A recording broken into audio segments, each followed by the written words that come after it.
피케티라는 사람이 경제학자가 쓴 책인데 그 책에 의하면 이 자본주의가 앞으로 붕괴될 것이다, 무너질 것이다 하는 얘기를 쓰고 있습니다.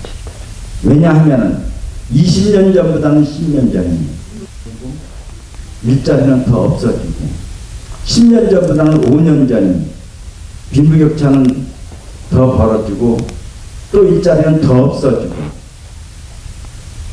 이렇게 해서 가진 자와 안 가진 자가 격차가 많이 생기니까 이게 단순하게 경제적인 이유만이 아니라 인격의 관리에 있어서도 사회적 차별을 받게 된다. 그리고 가진 자들을 자본주의가 세습되기 때문에 세습 자본주의가 사회적 불만을 고조시켜서 이 자본주의가 계속 유지될 수가 없다. 그 가장 큰 이유가 뭐냐? 노동 생산성, 노동을 해서 벌어들이는 돈의 액수보다는 자본 생산성, 자본 수익률이 훨씬 높기 때문이다. 그러니까 돈을 만드는 데서 버는 게 더 많고 또 열심히 일해가지고 좋은 아이디어를 해가지고 하는 것은 그것이 부의 큰 죄를 못하기 때문에 이런 사회가 지속될 수 없다. 그래서 그 사람이 작년 가을에 한국에 책이 나왔는데 작년 9월에 한국에 초청받아서 대학인들에 강의하러 왔어요. 우리나라에서 재벌들 모여있는 전국경제인연합 전경련이라고 하는 데서 성명서를 냈습니다. 포럼을 만들었어요. 그래서 국내에 있는 전경련이 편에 들어있는 국내 경제학자들 들어서 이 피케티가 그 책은 틀리다, 맞지 않다 뭐 이렇게 공격을 하는데 어떤 것이 옳으냐가 문제가 아니라 그것이 이렇게 사회적 파문을 일으켰다고 하는 것은 중요한 것이라고 봅니다. 그래서 지금 이미 미국 쪽은 안 그런데 유럽 쪽에서는 이러한 빈부격차가 벌어지는 것을 막기 위해서 어떻게 해야 되느냐. 그래서 우리가 말하는 사회적 협동조합을 정부에서 장려하고 권유하고 있습니다. 그냥 협동조합이라는 것 틀립니다. 협동조합은 모여 사람들이 농사를 지어서 돈을 버는 게 목적이긴 한데 사회적이라는 말을 붙은 것은 그것은 일자리 창출과 돈은 좀 안 벌겠다.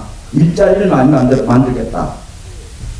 그것이 유럽에서는 확대돼서 유럽에서는 이미 전 인구의 13%가 사회적 협동조합 때문에 일자리를 지금 창출하고 있는 상황입니다. 우리는 1%도 안 되고 0.1%도 안 되고 0.01%도 안 됩니다.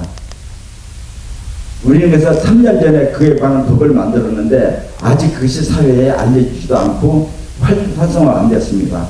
그래서 허준약초학교는 바로 이런 사회적 협동조합 형식으로 만들었다는 말씀을 드립니다. 우리 허준약초가 지금 학교가 여러 가지 일을 하는데 그 중에서 하나가 교육입니다. 재배도 하고 유통도 하고 여러 가지 사업을 합니다만 지금 교육 사업을 하는데 교육 사업 중에서 중요한 것이 지방자치단체와 결합을 해서 하고 있습니다.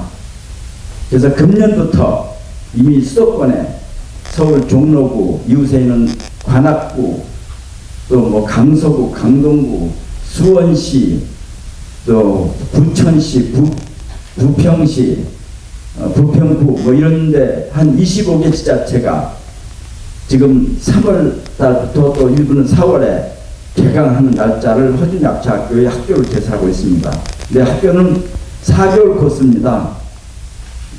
일주일에 한 번씩 3시간 강의를 해서 총 16번 강의가 있습니다. 그리고 졸업하면은 정부에서 인증받은 약초관리사 자격증을 응시할 수 있는 기회를 드립니다. 한 가지 더 추가 말씀드리는 것은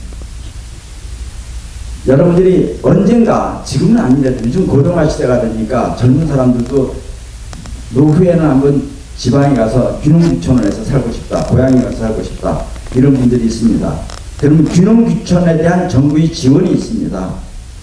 예를 들면은 귀농할 때 낡은 주택을 사면서 주택 수리비를 내준다든지 또는 새로운 주택을 살 때도 그에 대한 융자를 해준다든지 또 농토를 구입하는데 농지를 구입하는데 2억 5천 범위 내에서 정부에서 장기 저리 융자를 해준다든지 이런 혜택이 있습니다. 그런 혜택을 아무나 주는 것이 아니라 이 사람이 확실하게 균형주체나 의지가 있느냐, 주민등록증만 옮겨놨느냐, 이걸 구분하는 방법 중에 하나로 균형주체는 교육을 받아야 되는 규정이 있습니다. 100시간 이상 받아야 되는데 그 중에 50시간은 반드시 실제로 받아야 되고 나머지 50시간은 인터넷으로 받아도 된다, 실제로 받아도 되고, 이렇게 규정이 되어 있습니다. 저희들이 여기서 하는 허준약초학교에서 각 지자체에서 지금 하고 있는 62시간 시간이 거기에 포함됩니다.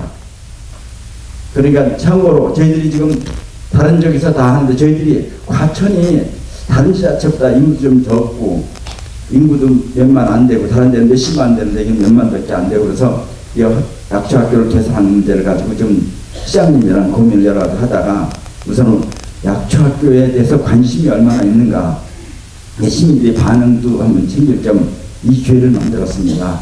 그래서 아마 좀 더 논의가 되면 과천에서도 약초학교를 개설할 가능성이 있다는 말씀을 드리고 그때는 많은 분들이 참여를 해주시를 당부드립니다. 혹시 뭐 질문하실 일 있으면 말씀해 주시겠습니다. 예.